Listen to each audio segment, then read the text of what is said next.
Hazır ayalдар boyunca söz bolуп атат, урматтуу бир туугандар өлтүрүп койду деп. Эгерде bir адамды өлтүрсө, кантип өлтүргөн болсо ошондой өлтүрүлүшү кажет шарият боюнча. Эгерде уруп өлтүрсө, ислам соты өкүм чыгармак, ошону уруп өлтүрүлөт, атайын солдаттар чыдамак, солдаттар уруп жүрүп өлтүрмөк дегене. Ушундай.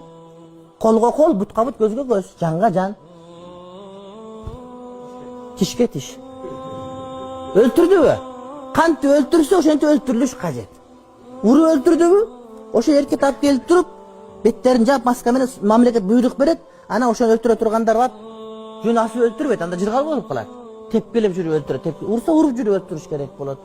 Ошо элге тартылып көрсөтүлүш керек, элдер ошону көрүш керек болот, урматтуу бир туугандар. Жаза катарында. Анын жашаган укугу жок деген сөз, урматтуу бир тууганым. Аны Кудайым берет. Жанды берген Кудайым ошонун жанын алынышын ошондой кылып